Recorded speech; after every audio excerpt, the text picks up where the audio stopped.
Get ready for a wild ride today as we journey back to 13th century Mongolia. We're diving deep into a world of sprawling empires Fierce warriors. and a princess Enough who to say. shatters every stereotype about princesses you might have. We're talking about Khutulun. The real-life inspiration behind the opera Turandot.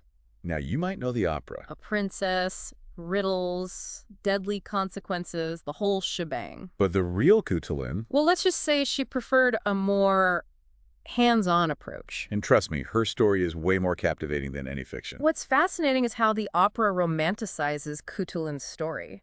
Portraying her as this proud, powerful woman who's ultimately tamed by love. But the reality, as we see in Mongol sources, is a completely different picture. Khutulun wasn't just a fierce warrior. She was a political powerhouse, a sharp strategist, and a trusted advisor to her father, Khaidu. Hold on, we can't just gloss over that. Yeah. Her father, Khaidu, he wasn't just any ruler, was he? Yeah. This was a direct descendant of Genghis Khan we're talking about. Exactly. Making Khutulun Mongol royalty through and through. Born into a world of power struggles and political maneuvering. But here's the thing, she wasn't relegated to the sidelines. This was a woman who, from a young age, was known for her physical prowess. Excelling at horseback riding, archery, And most notably, wrestling. wrestling. Oh, yeah. She consistently defeated even the most formidable male opponents. Wait, so we're talking about a princess who could wrestle anyone under the table? I mean, that's impressive. It gets better. Those wrestling victories weren't just for sport, it was a strategic game. She used these matches to amass a fortune, in horses no less. Horses? Okay, so how does that work? Think about it. Any man who wanted to marry her had to challenge her to a wrestling match, And if he lost? which most did. He owed her 100 horses. Clever girl. So how many horses did she end up with? She amassed a herd of 10,000 horses. 10,000. That's insane. It's an incredible number that speaks to her power and wealth in a society where horses were everything. I mean, they were livestock, status symbols, you name it. We're talking about a woman who knew how to play the game and win. Exactly. She understood the power dynamics of her culture and used them brilliantly to her advantage. Khutulun's intelligence and her strategic thinking, they were as vital to her success as her strength in the wrestling ring. It makes her story even more intriguing, especially when you consider what Jack Weatherford argues in his book, The Secret History of the Mongol Queens. Which is? That the influence of Mongol women during this period, well, he believes it was intentionally obscured throughout history. And it's a compelling argument. Think about it. The Mongols, with women riding into battle alongside men, leading tribes, even ruling parts of the empire, they conquered most of the known world. Their success wasn't solely due to male dominance. It was a testament to the collaborative strength of both men and women within their society. So we have Khutulun, warrior princess, descendant of Genghis Khan, outsmarting suitors, amassing a fortune. And let's not forget navigating the complex and often treacherous world of Mongol politics. She was more than just some opera character, so why haven't we heard more about her? That's the million-dollar question, isn't it? Why isn't her story as widely known as, say, Joan of Arc or Cleopatra? Part of the answer might be how history itself has been recorded. Often prioritizing male perspectives and achievements. But in Khutulun's case, there's another crucial element to consider: her gender. Because when it came to the matter of succession, her gender became a significant obstacle. Her father, Khaidu, he saw her strength, he saw her intelligence, and he actually favored Khutulun as his successor. Really? He wanted a woman to rule. He did. He saw in her the makings of a great Khan.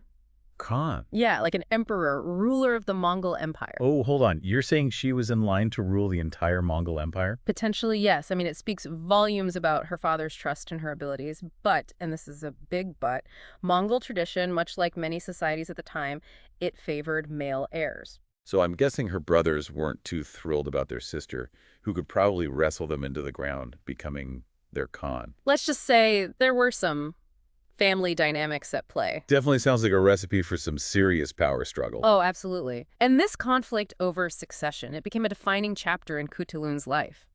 Because when Khaidu died, Khutulun wasn't just mourning her father, she was immediately thrust into a power struggle with her brothers. What did she do? I can't imagine her backing down that easily. Back down.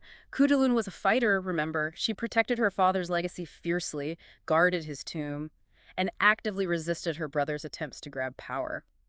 Imagine this woman, 10,000 horses at your command, loyal followers, standing against her own family to uphold her father's wishes. Talk about a power move. It really makes you realize how history often underestimates women, especially from that era. It does. We often have this image of quiet, submissive women from that time. But Khutulun's story, it throws that out the window. She was bold, ambitious, and ready to fight for what she believed in. It's incredible. Yep. But if she was so capable, how come she wasn't able to secure her claim as Khan? What happened? Well, even with her best efforts, the societal norms, they worked against her in the end. You see, there was no precedent for a female Khan.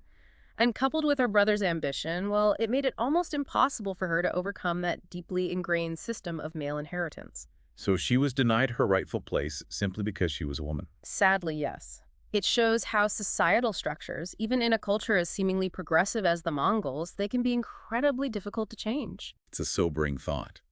How many other women throughout history have been denied their rightful place, their power, simply because of their gender? It's a question worth pondering, and it's crucial to remember that history is often written by the victors. And in Khutulun's case? The victors were her brothers. They eventually consolidated power after a period of intense struggle. Her story really reminds me of what you mentioned earlier about Jack Weatherford's book and his research on other powerful Mongol women. Khutulun wasn't an isolated case, was she? Not at all. Weatherford talks about Mandukai. Mandukai.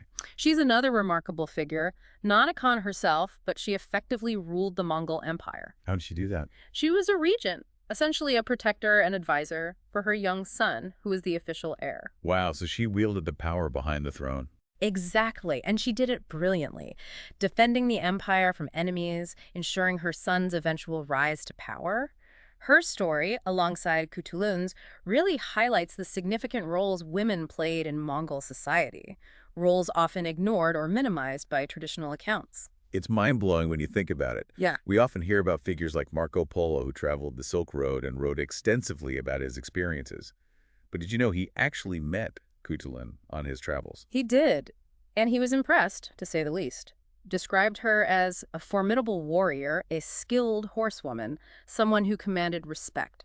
So we have a first-hand account from one of history's most famous travelers, confirming that she was as extraordinary as the Mongol sources suggest. It's quite remarkable. But it's interesting, even with Marco Polo's account, the West seems to have clung to that romanticized Turandot narrative more. Any thoughts on why that is? It's a good question. I think there are a few things at play here. For one, the idea of a powerful woman being tamed by love, it might have been more palatable to Western audiences used to those kinds of narratives. Where women, no matter how strong, eventually conform. Exactly. Plus, you can't deny the power of opera. The drama, the music. It captures the imagination and often overshadows the complexities of the real-life figures they're based on. It's a good reminder that history isn't always about cold, hard facts. It's about interpretation, perspective, whose stories get told. And whose voices are amplified. It makes you wonder how differently we'd view the past if we had access to a wider range of voices, especially those that have been marginalized or silenced throughout history. Absolutely. It's like we're missing crucial pieces of the puzzle. It's amazing, isn't it?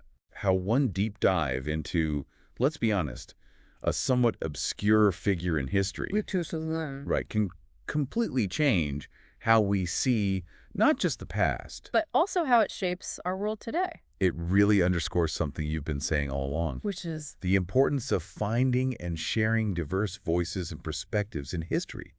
Because when we finally get those missing puzzle pieces, we get a much richer and often more accurate understanding of the past. Exactly. And for Khutulun, it seems like we're only just starting to understand her importance, not just as this incredible individual, right, but also what she represents in terms of the power and influence of Mongol women. Which was often overlooked or minimized. Exactly. I mean, think about it. This is a woman who defied expectations, built her own wealth, served as a trusted advisor to her father, one of the most powerful rulers of her time. Don't forget she stood up to her brothers. Oh, right. Resisted their claim to power. But do we hear about her story often?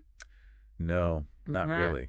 It makes you wonder how many other figures like her are hidden away, just waiting to be rediscovered. Exactly. It's like Khutulun's story and all the other Mongol women like Mandukai. They're challenging us. Challenging us how? To rethink what we think we know about history, especially when it comes to power. Who has it? how they use it. How they keep it. It's fascinating stuff. It really is. Yeah. And it's what makes this whole deep dive so compelling. It's not just about memorizing names and dates. It's about challenging those assumptions, Broadening our understanding of the past. which ultimately helps us navigate the present. Couldn't have said it better myself. So, as we wrap up this incredible journey into the heart of the Mongol Empire, what's the one thing you hope our listeners take away from Khutulun's story? Curiosity. Curiosity. Yes. I hope this deep dive makes them curious. To question the narratives they encounter every day. To look beyond the surface. And to always be open to the fact that there's more to discover. Because sometimes it's those hidden stories. Like that of Khutulun, A Mongol princess. who defied all expectations. And left an unforgettable mark on history. Those are the stories that truly captivate us.